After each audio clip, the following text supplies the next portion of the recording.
Oui, donc on part sur l'hymne à l'amour de saint Paul, dans l'épître aux Corinthiens.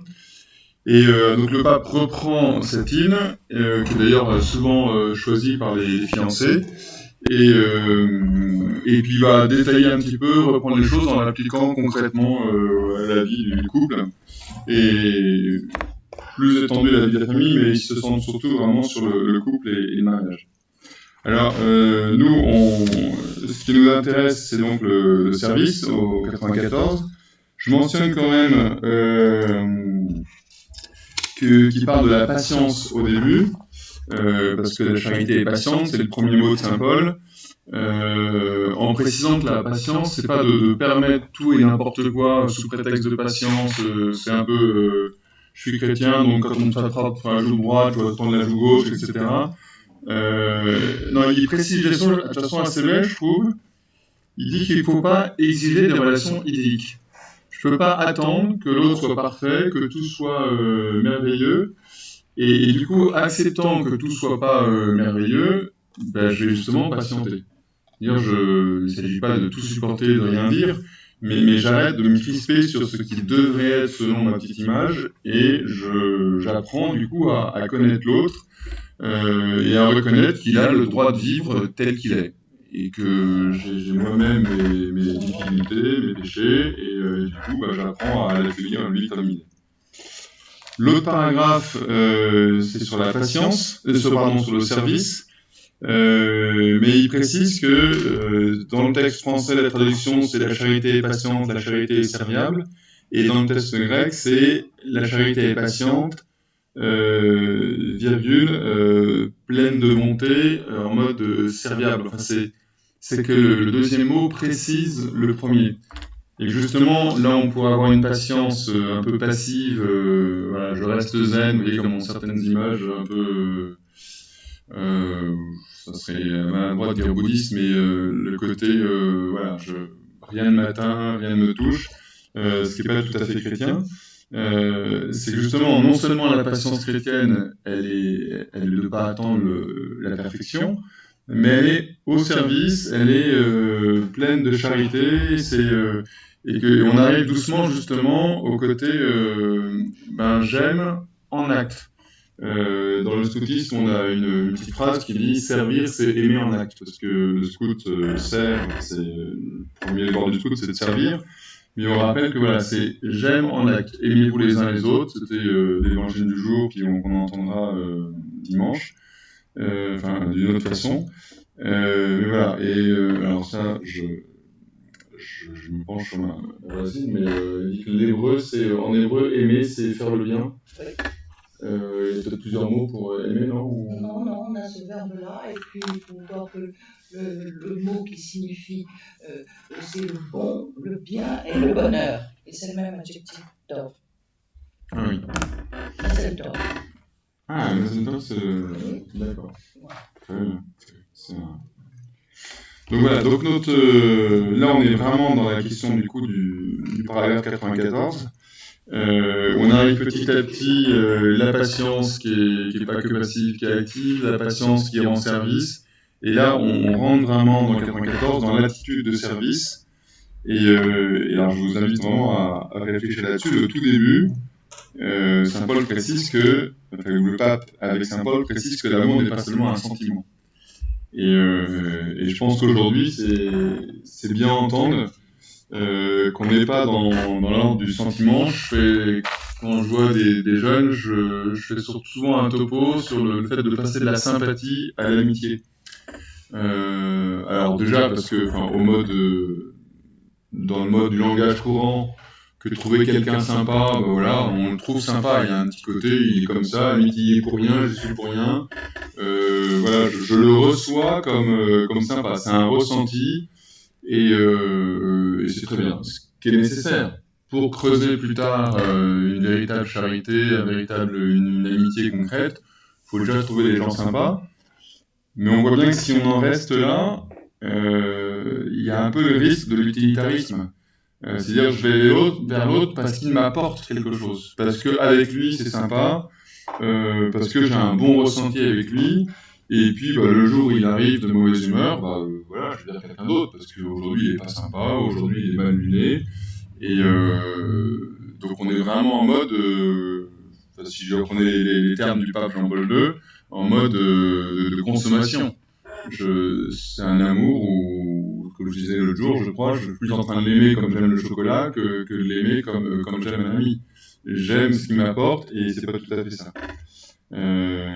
Avec le risque, du coup aussi, dans une amitié comme ça, une amitié qui est plus de la sympathie, de tomber dans le côté flatteur. Comme il m'apporte quelque chose, je vais le flatter, je vais lui dire des choses qu'il aime entendre, quitte à me renier un peu moi-même, quitte à dire des choses parce que quand même ce que je veux, bah, c'est être sympa avec lui, soit être bien perçu, soit qu'il dise du bien de moi, soit carrément, bah, ça peut être sympa d'avoir son appart au ski un week-end ou autre chose. Donc voilà, le risque, voilà, quand on va trop dans le côté il est sympa, si on est trop accroché à cette sympathie, cette bonne ambiance entre guillemets qu'il y a entre nous, ça peut dévier un peu. Après, si on prend déjà la sympathie au niveau purement plus étymologique de ce que ça veut dire vraiment, sympathène, c'est dire que il y a je fais attention à ce que je ressens, mais aussi à ce que lui ressent. Et la sympathie, c'est dire je vais me mettre en accord, c'est un petit peu pleurer avec ceux qui pleurent, réjouissez-vous avec ceux qui sont dans la joie. Le pathos, le ressenti, que ce soit la souffrance ou oui, cette passion, je vais mettre au même ton que lui. Et donc, du coup, il y a beaucoup plus un mouvement d'aller vers l'autre. Et je suis content de rire avec lui quand il est de bonne humeur et rire à ses bonnes blagues. Mais quand je vois qu'il est malheureux, je vais aussi me mettre à son niveau. Donc là, on change quand même un petit peu d'autre chose. Et puis, ensuite, je suis toujours dans l'amour.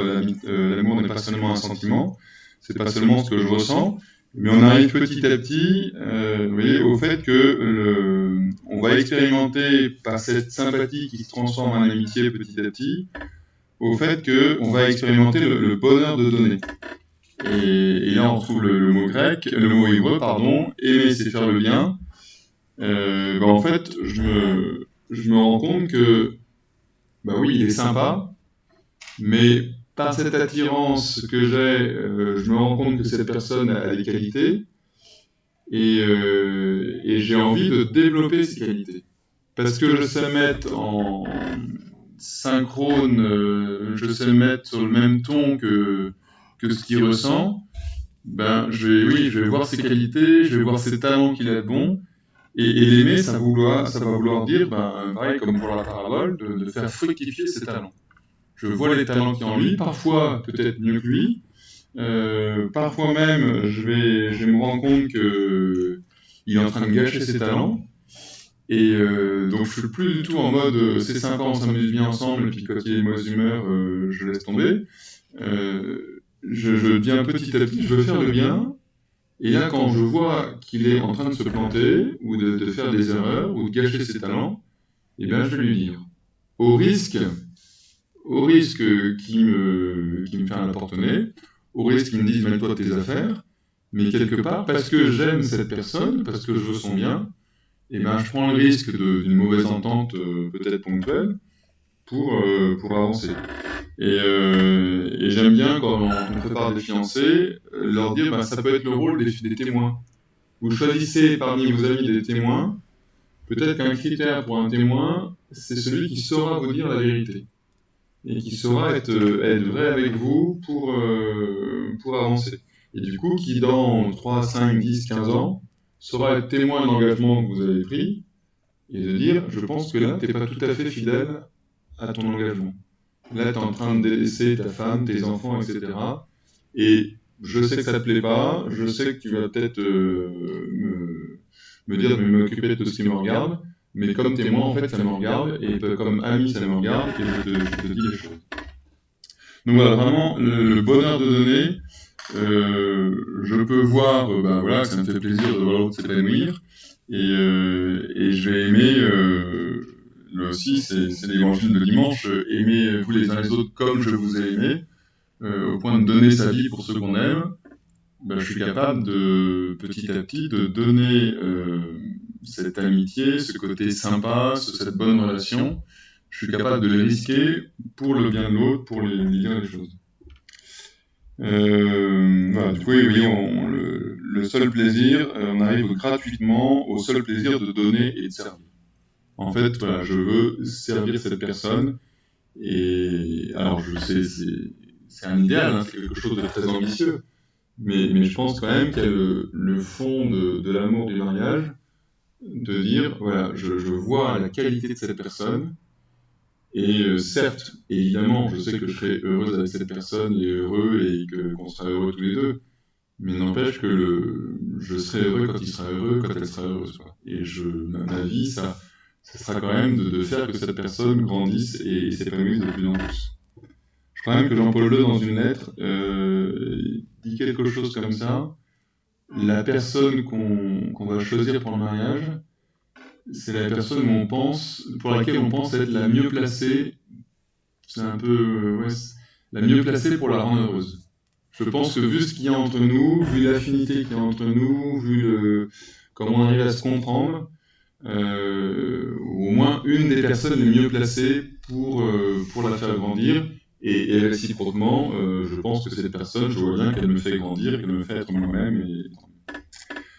Bref, je suis un petit peu long là, sur ce premier paragraphe, mais pour moi il est assez important, puis il donne le ton pour le reste.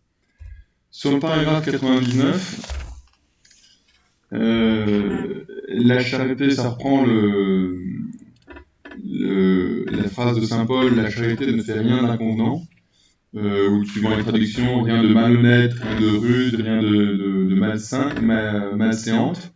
Le pape traduit ça avec le fait que l'amitié, la charité est aimable. Et là, d'insister sur quelque chose qui reprend souvent, il y a la révolution de la tendresse. Comment je fais attention à ce que dans le couple, dans la famille, il y ait de la place pour la délicatesse et la gratuité. On apprend à être aimable, on apprend à être courtois, voilà, ça ne s'agit pas d'être lisse, justement flatteur, mais il faut amour et vérité vont ensemble. Mais évidemment, je vais mettre de la douceur dans la relation, je vais mettre de l'huile dans les rouages pour que ça fonctionne.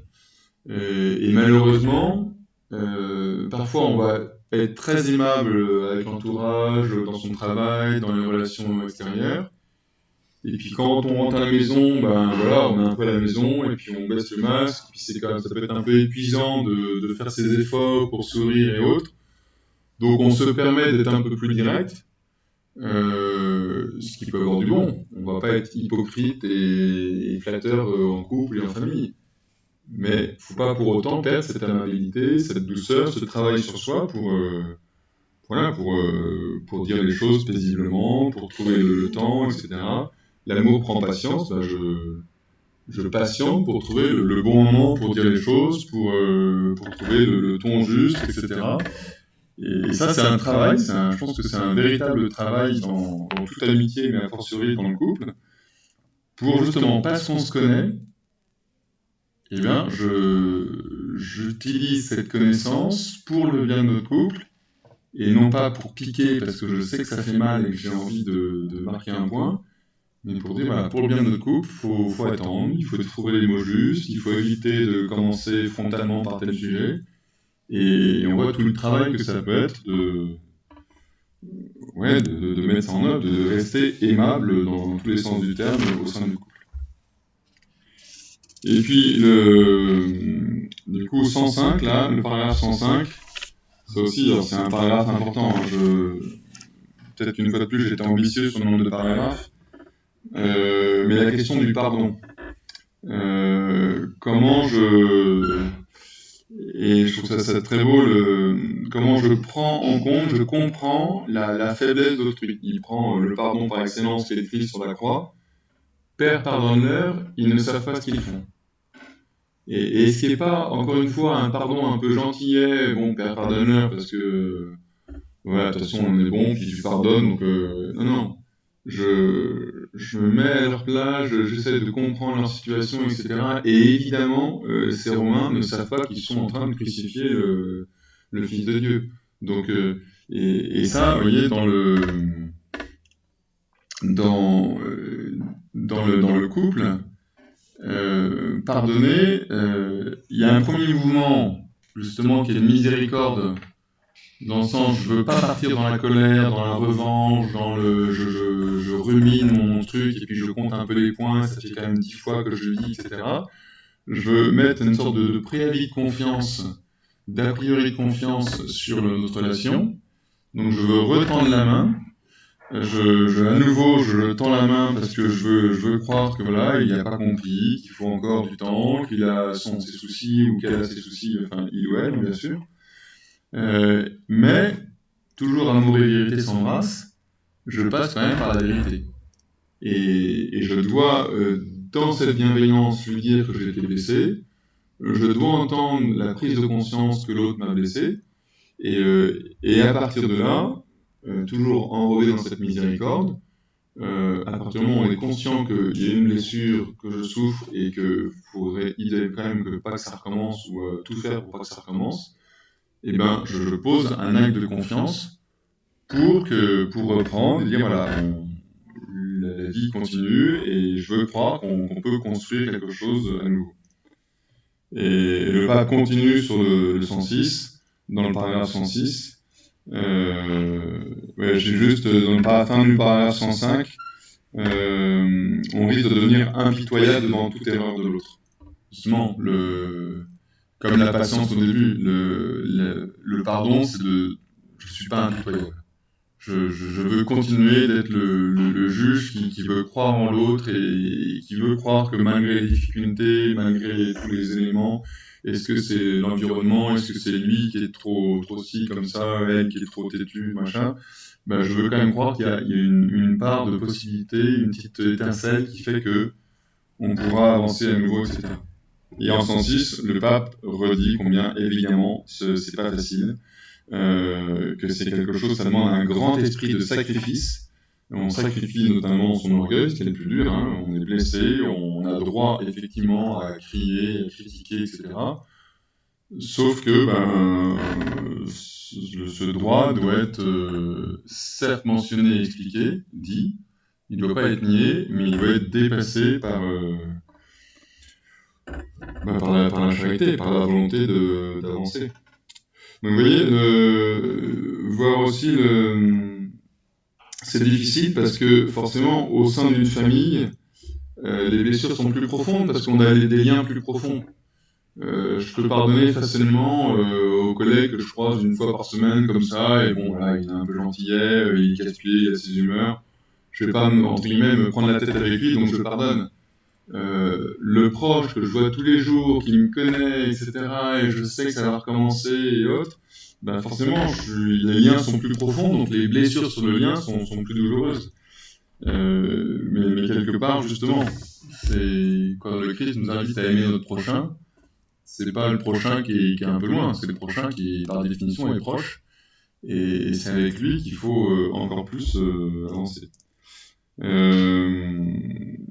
Donc voilà, vous voyez, c'est entre surtout, je pense que c'est intéressant de réfléchir à cet esprit d'amour qui rend service, et qui n'est pas qu'un sentiment, mais vraiment comment j'aime en acte et je cherche le bien de l'autre. Et puis cette question du pardon qui est fondamentale, qui est très difficile, et on peut imaginer des pardons hyper difficiles, mais qui fait qu'on avance, quoi. Je crois que la mort et la résurrection, j'ai fait plusieurs fois le parallèle, mais quand bien même on a l'impression que la relation, l'amour est mort parce que la blessure est trop forte, croire au Christ, croire que le Christ agit dans le sacrement du mariage, c'est croire que y a une résurrection qui est possible. Je me souviens d'une petite dame que j'ai accompagnée qui avait 104 ans, qui est décédé maintenant, mais qui me disait, mais quand même, le bon Dieu, il peut mettre personne en enfer. Il verra forcément, même si c'est tout petit, il verra forcément la petite parcelle de bonté qu'il y a dans le cœur de l'homme. Et donc, pas un homme peut être renvoyé en enfer. Alors, elle ne voyait pas la part de liberté, et c'est une autre question. Mais, vous voyez, de se dire, comment justement, à l'image de Dieu, je veux toujours croire à la parcelle de bonté qu'il y a en l'autre. Et si je l'ai épousée, c'est que je crois en cette parcelle, et avec la grâce de Dieu, je veux à nouveau y croire. Voilà, service, pardon. J'arrête là. Mais je pense que on peut peut-être quand même faire 2 groupes.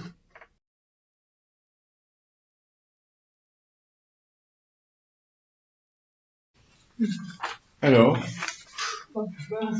C'est quoi ça vient d'avancer? On a décidé de revenir ensemble. ah, génial. Oui, mais alors vous n'êtes pas au courant du contrat. Je suis pas au courant. Le contrat, c'est 50-50. Mais bon. Ah ben, ça va dans le sens de ce que tu as commencé par dire, là, à propos de sens unique. Oui, c'était à propos du paragraphe 94. C'était écrit à sens unique, en quelque sorte. Écoute, je l'écris, l'homme et la femme ne font qu'un, mais quel? Non, c'est pas ça, c'est que l'amour n'est pas un sentiment, simplement, c'est un engagement, on pourrait dire aussi, se mettre au service de l'autre, etc. Mais la question que j'avais à l'esprit, que j'ai exprimée là, c'est que on ne parle pas du... Est-ce qu'il peut y avoir un amour lorsqu'il n'y a pas... C'est une relation. Lorsqu'il n'y a pas un retour. Là, on décrit quelqu'un qui se met au service de l'autre. On peut se mettre au service de quelqu'un sans qu'il y ait un amour. Sans qu'il y ait un amour de retour. Sans aimer la personne. Non, tout en l'aimant, mais s'il n'y a pas un retour, si la personne c'est pas réciproque. C'est une question un peu théorique. Oui, je pense que quand on va aider le malade, le pauvre, etc., il n'y a pas forcément un retour. Il y a un amour gratuit. Et dans le couple... Non, mais on parle du couple ici. Oui. Bon, je suis contente. Vous avez vu les mêmes choses que nous. On parle de couple, mais l'amour reste l'amour. Et dans le couple, moi j'aurais tendance à dire que la réciprocité est pas constante. Qu'il y a des moments où je suis porté vers l'autre et l'autre a des moments plus de renfermer et je dois apprendre à aimer quelqu'un qui, pour l'instant, en ce moment, ne me renvoie pas plein d'amour. Mais je sais que demain, ça sera l'inverse et donc je me garderai du côté donnant-donnant, quoi. Non, c'est tout simplement une remarque un peu à côté. J'ai l'impression que ça m'a donné un truc. On parlait. Il n'y avait pas le mot relation dans ce paragraphe. Le mot engagement, se mettre au service des autres, de l'autre. Oui. Il n'y avait pas l'aspect relationnel. Bon. Je pense qu'il y a un cadre évident que le couple, on est en relation. Mais dans une relation, on est aussi, j'allais dire, tout seul, quoi. Il y a quand même, je suis face à moi-même pour décider d'aimer ou pas, et forcément, je me nourris de la relation et j'ai besoin de l'amour de l'autre. C'est ça. Oui, ça c'est, oui. Ouais, j'espère que je pense que c'est une évidence de ne pas mentionner, mais... Alors, dans notre groupe sur le service, on est reparti, en fait, sur les femmes qui, autrefois, se mettaient au service, en fait, de leur famille. Ah, c'est ça le MLF. Oui, c'est le MLF. Les femmes étaient au service d'eux, leurs maris, de leurs enfants, de la maisonnée. Elles étaient au service, comme Marthe, en fait. Comme les religieuses qui servent et qui ne sont pas payées au Vatican. Qui font la lessive. Qui font la lessive, le secrétariat, qui sont au service. Une vision très négative, en fait, du service. Pas du tout celle qui est écrite là, qui est de dire faire le bien, en fait. C'est une vision. Et l'attitude de service, c'est compliqué, parce que là, tel que c'est repris, c'est aimer, c'est faire le bien. Je pense que ça, c'est important. C'est sans doute le cœur du... Et c'est pas... parce qu'à un moment, on s'est dit, attention, c'est être au service, ou l'attitude de service, c'est pas être servile. Hein, un des dangers qui est, c'est la servilité, c'est-à-dire service, l'esclavage, quoi. Donc, on peut... donc, je trouve que la réflexion d'Yves est intéressante, à savoir, en fait, la relation de réciprocité et la relation de lien, et donc, dans cette éthique de service, dans le cadre du mariage, quoi. Dans le cadre d'une... voilà. Oui, mais moi, par rapport à cela, je dirais qu'il y a une spécificité et une originalité du message chrétien. Et l'évangile d'aujourd'hui nous le rappelle. Je m'explique. L'originalité, la spécificité, elle est que le service dont il est question, le renversement du message chrétien, c'est que le service, c'est celui du maître vis-à-vis de l'esclave. C'est un renversement. Toute la tradition franciscaine a hérité de cela, de ce renversement. C'est-à-dire que le Christ lave les pieds de ses disciples. Et elle est là l'originalité du service chrétien, dans ce renversement inattendu. Et dans ce texte-là, effectivement, c'est très important. Ce qu'on a entendu sur l'évêque, par exemple, l'évêque qui était en fait une fonction de service, ou le prêtre, qui est la fonction sacerdotale qui est une fonction de service, c'est pas écrit là aussi clairement dans ces deux phrases, dans le 93 et comment dirais-je, ce que dit Bertrand en fait sur que le Christ est venu pour servir et que finalement c'est le Christ qui est là pour servir, c'est l'évêque ou le pape qui est là pour servir en fait, le frère, qui est un renversement très très fort d'un point de vue philosophique, anthropologique, le renversement de la domination en fait. Voilà. Donc c'est vrai que c'est quelque chose de très important. C'est pas écrit en tant que tel dans ce paragraphe-là.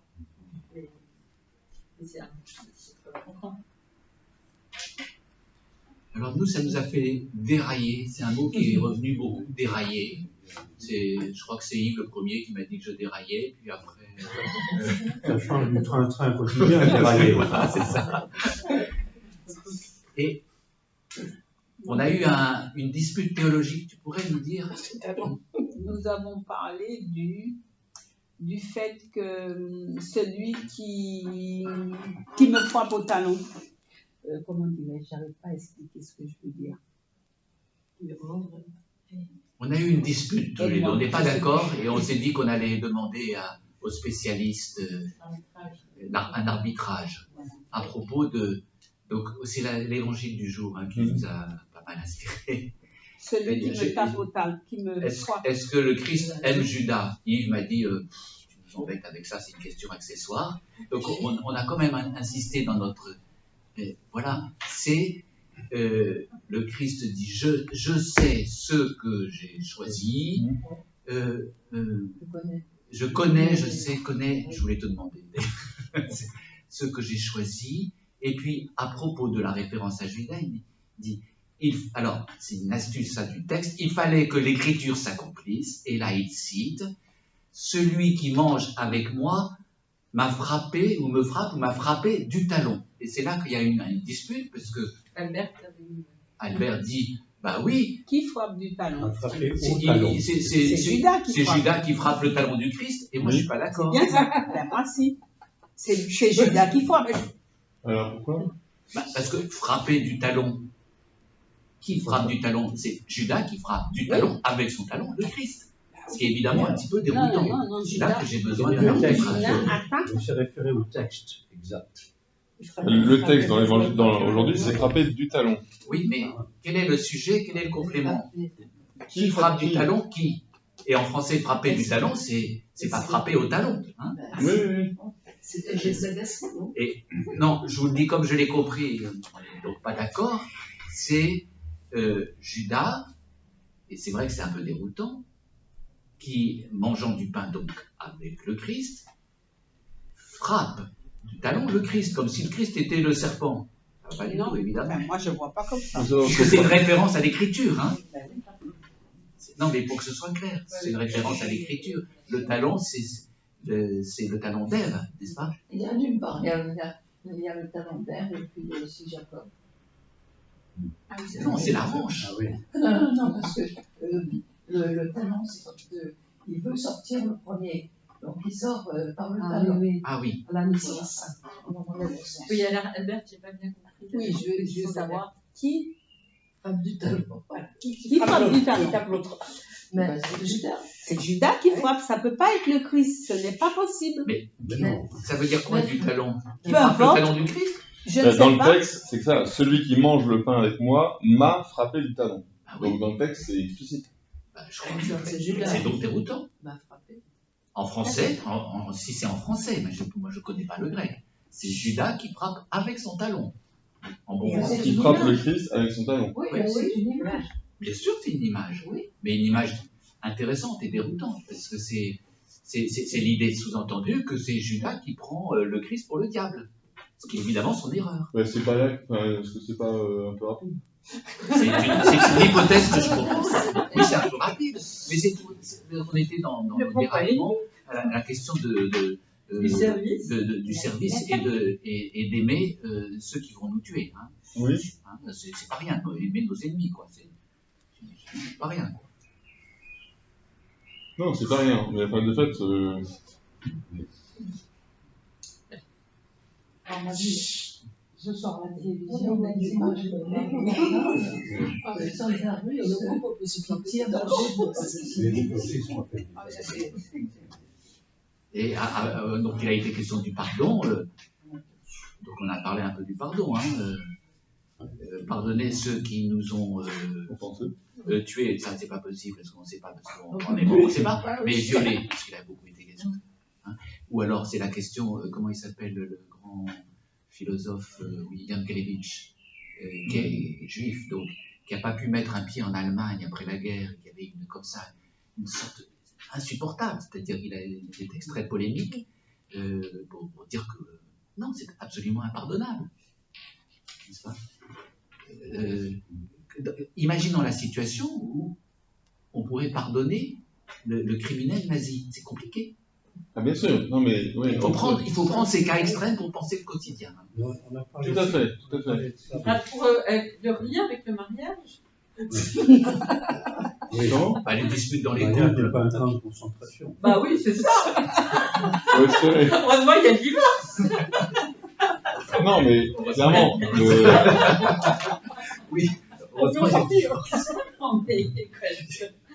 Non mais l'infidélité, c'est souvent vu comme impardonnable. De dire, ces trucs, je ne peux pas. Il faut que ce soit reconnu. Ah bah bien sûr, non mais je veux dire, mais c'est là où par rapport aux nazis, qui est le cas extrême, il y a je ne peux pas pardonner, qui est différent de c'est impardonnable. Oui. Je ne peux pas, je n'y arrive pas, et je peux voir que oui, idéalement ça serait bien de pardonner, mais là j'y arrive pas. On peut dire seul Dieu peut Imaginez pardonner. qu'un jour. Yankelevitch ne dit pas c'est impardonnable. Oui, Pas justement, ça. c'est Qui peut dire c'est pardonnable, c'est impardonnable pour moi, c'est vraiment. Oui, merci. Mais Oui. voilà, Oui. je l'avais rencontré. Enfin, bon, c'est Dieu. Mais Seul. on ne peut pas dire c'est impardonnable parce que l'humain n'a pas le droit de dire cela. Bien sûr, oui, c'est ce que je veux dire. Et tout en disant je suis incapable de pardonner, je laisse le petit espace pour dire je veux croire malgré mon incapacité que ça reste pardonnable. Je suis d'accord. Et que peut-être que justement au ciel, avec encore plus la grâce de Dieu et du coup aussi le chemin que l'autre aura parcouru, je pourrais, j'espère, pardonner.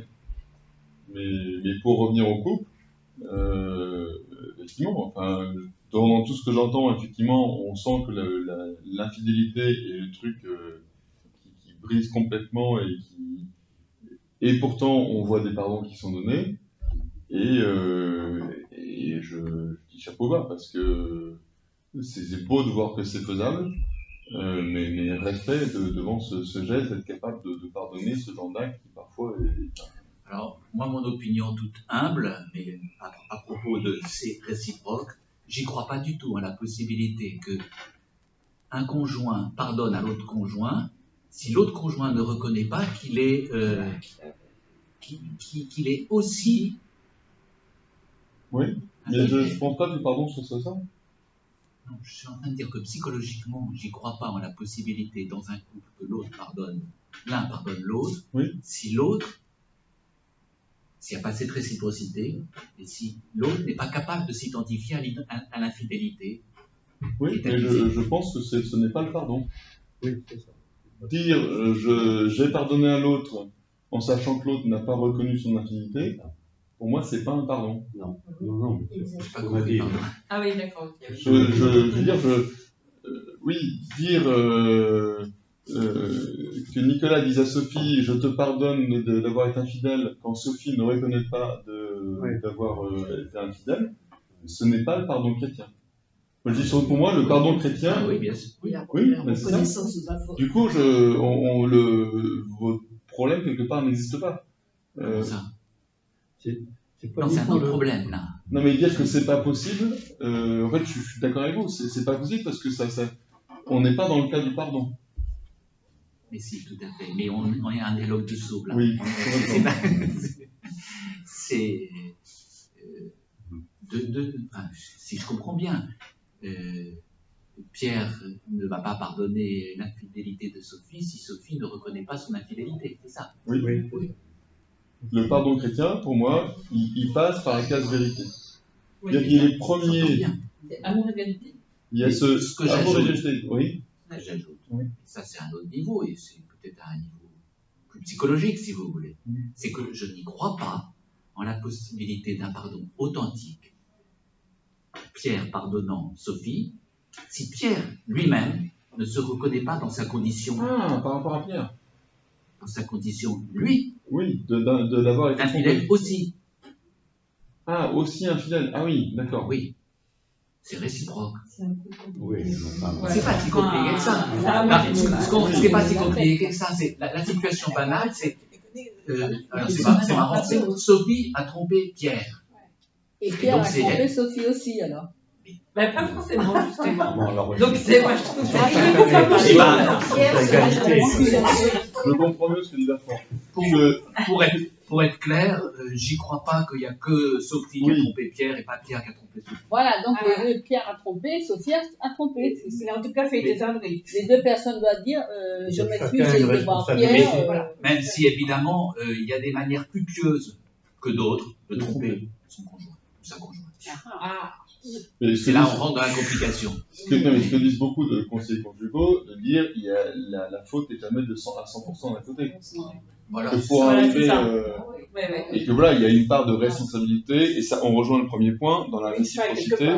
Oui. Voilà. Si l'autre m'a trompé, je dois aussi m'interroger moi-même et avancer.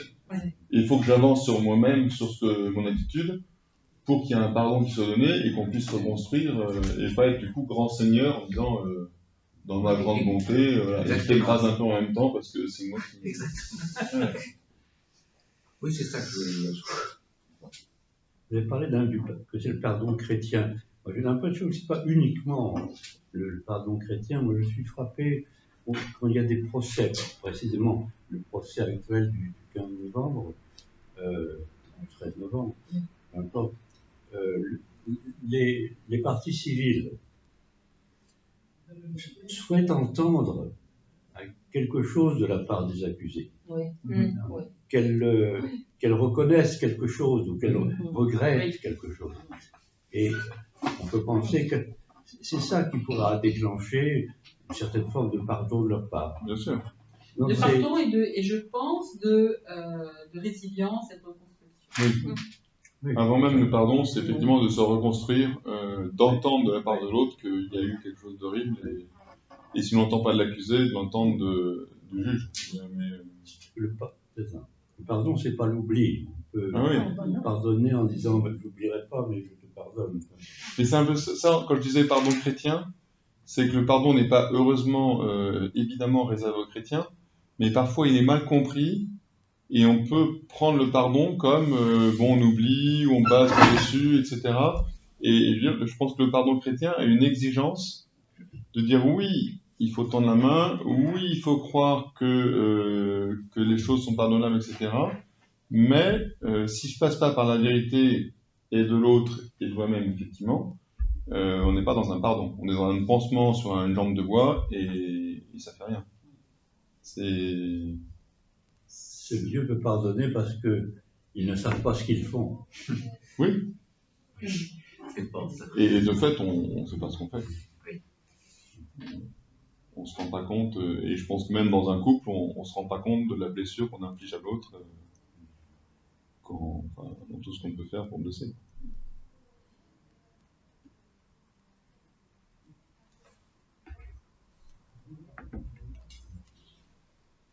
On a parlé un peu des témoins. Des témoins. Et on s'est interrogé sur le rôle du témoin en cas de crise. Mm-hmm. Qu'est-ce que tu as dit, toi? Oui, moi je disais que c'est vrai que les témoins, des vrais amis, des vrais témoins, qui connaissent ma copine par exemple, et je sais qu'elle fait des bêtises, je peux la mettre je peux lui dire c'est pas bien ce que tu fais. Sache que si tu continues, tu vas briser ton ménage. Moi je peux. Je peux et j'irais même jusqu'à je dois. Oui, Au oui, nom, je peux. parce qu'elle m'a demandé d'être témoin, et ben je dois témoigner aujourd'hui d'un engagement qu'elle ne tient plus aujourd'hui. Ouais, je peux. On avait l'impression, nous, que les autres en général, c'est que c'était une position très, très particulière, très, très difficile. Ah, mais c'est difficile, oui. De manière générale, c'est souhaitable aussi. Enfin, parce que les témoins du mariage, bon, ils sont près des mariés le jour du mariage. Parfois, mais ensuite, ils s'éloignent. Bon, ça peut être là un ami, c'est pas forcément le témoin du mariage. Ah, bien sûr, oui, je prends le témoin parce que le jour du mariage, c'est l'ami le plus proche, etc. Mais je pense qu'il y a plein de cas comme ça, sous les trop nombreux cas où il y a un divorce et les amis sont, entre guillemets, sont les premiers à dire j'avais bien senti que machin. Ben, si vous avez bien senti, il fallait peut-être le dire avant. Peut-être que vous auriez pu anticiper. On a beau sentir et anticiper et dire, ça sera quand même. Oui, c'est pareil. Sentir, dire, oui, quand sentir, dire, mais non, déjà quand on avoir le courage de dire, et les parents ont le courage de dire, ils veulent ont le bien de leur le courage enfant. de dire, mais sans succès. Bon. Et ça, c'était évident que ma fille allait droit dans le mur, et c'est exactement ce qui s'est passé. Oui, mais nous aussi, mes parents m'ont dit qu'on allait droit dans le mur. Hein. Vous n'avez pas qu'on se marie, hein. C'est varié, quoi. Je veux dire, l'appréciation des parents. Oui, ça, moi, ma mère non plus, une fois elle a vu que j'étais mariée, elle m'a dit carrément, alors quand est-ce que tu vas prendre un amant? Ah oui, ça c'était la mère. C'était comme ça. Voilà, donc je veux dire, c'est des. Ouais, je pense pas que les parents. Effectivement, le rôle du témoin est un peu différent. Les parents sont vraiment. Parce que les parents, ils sont pas à la distance qu'il faut, quoi.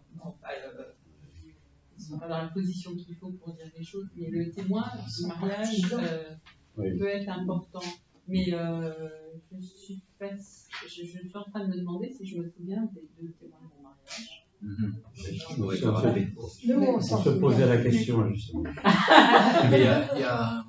Non, ils sont devenus ensuite avant les marraines. Des enfants. Oui, c'est souvent ça. Oui. C'est-à-dire, moi j'ai trouvé un peu... je prends deux exemples qui se contredisent. Un de mes meilleurs amis, copains, je voyais bien que, tiens, sa femme, si elle tient, c'est bien, quoi. Mais jamais je me serais vu aller lui dire, écoute, si tu continues comme ça, tu vas dans le mur. je ne voyais pas, non pas parce que j'avais peur de le blesser, parce que j'y croyais pas un seul instant que lui dire cela aurait quelque effet que ce soit. Oui. Aujourd'hui, il est divorcé, et avec Françoise d'ailleurs, on a été témoin indirect de quelque chose qui nous a beaucoup ému. Cet ami est très handicapé aujourd'hui, malheur de la vie.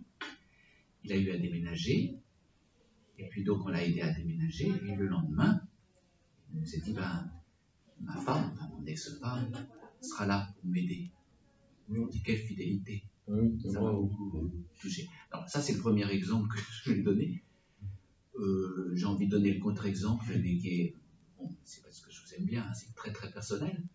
C'était pas un témoin de notre mariage, mais c'est l'une de mes sœurs il y a très longtemps qui m'a dit, écoute, si tu continues comme ça, ouais, ça va mal tourner. Je m'en souviens encore.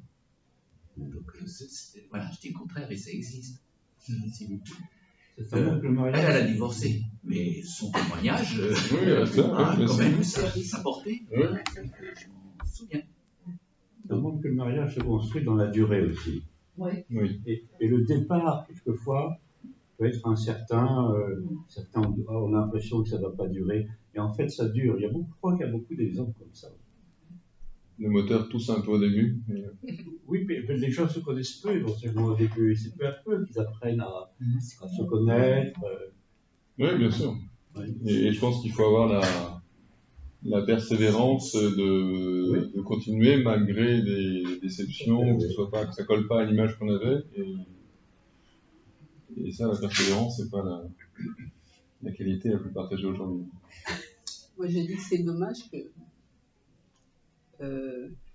n'y ait pas assez de jeunes pour lire, pour entendre tout ça. Que nous, enfin, je parle pour moi, hein. Alors, les jeunes couples le travaillent. Les équipes de jeunes couples travaillent ça. Voilà, je parle pour moi. Tout ce qui est là-dedans, ça me parle. J'ai fait le chemin. Et je parle pour moi, j'ai fait le chemin correctement. Il faut se supporter, il faut... Je ne sais pas si vous voyez ce que j'essaie de dire. Hein. Donc, moi, ça va. Si c'était des jeunes personnes, ça les aiderait beaucoup. Juste, mais là, si des jeunes ça va influencer par ces faits. Justement, tu as fait le chemin. Et maintenant que tu dis ça, tu te rends compte que tu as fait le chemin. Oui. Voilà. Mais comment les jeunes lisent ce texte? Comment les jeunes couples, comment ils le lisent? Mais je n'ai pas eu le livre pour Ils le travaillent dans des réunions de jeunes couples. Tu as fait la tu l'as fait. À chaque tour, il y a un couple qui travaille un chapitre. D'accord. Et qui le présente aux autres, etc. Tu vérifies que... Et c'est des couples déjà mariés. Oui. D'accord. Mais après, c'est des choses qui sont aussi faites pour nous former, je dirais, nous pasteurs et nous adultes, parents et autres, pour avoir du coup à apprendre à mettre des mots, à réfléchir sur ce qu'on a vécu, pour ensuite le transmettre aux jeunes. Ça peut marcher aussi par ricochet. Et je pense que c'est l'intérêt d'un groupe comme ça, de travailler le texte, de mettre des mots, de revenir sur notre propre expérience, et plus on y réfléchit, plus on est à même d'en parler autour de nous. Et je sais pas, je trouve que, on va voir petit à petit, je pense qu'on va vraiment rentrer dans des choses plus déjà on est un peu plus dans le concret là, qui aident à le lien avec le quotidien et plus facile.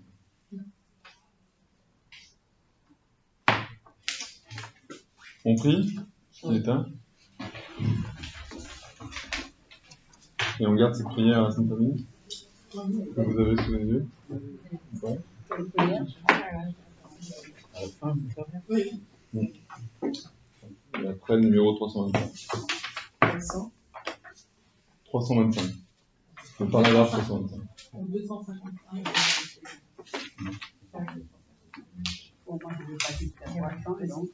Non, le paragraphe. 255. La page 255, le paragraphe.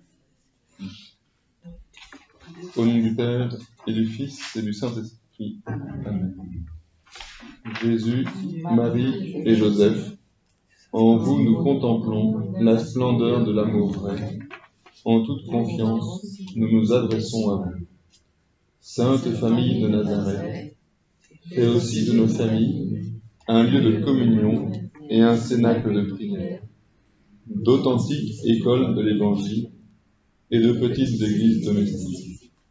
Sainte Famille de Nazareth, que plus jamais il n'y ait dans les familles des scènes de violence, d'isolement et de division.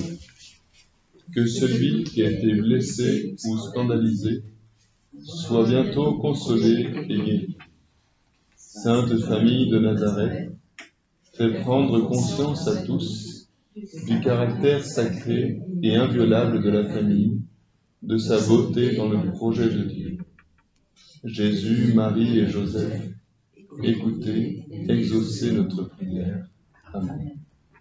Le Seigneur soit avec vous. Et avec votre esprit. Que Dieu Tout-Puissant, par l'intercession de la Sainte Famille, vous bénisse, le Père et le Fils et le Saint-Esprit. Amen. Alors, est-ce que cette prière, elle est dite à la fin d'un mariage? D'un mariage non. Elle peut. Il pourrait la prendre comme prière des époux, effectivement. Ou en prière, genre une action de grâce ou autre. Ouais, c'est Oui, ça pourrait être une belle prière. Voilà, la prochaine fois, je vous propose de prendre les paragraphes 148 à 152 et 163, 164. Même si c'est peut-être beaucoup, mais c'est un tout. Et j'essaierai de synthétiser, mais je pense que ça vaut le coup de tout lire. 148 à 152 et 163, 164.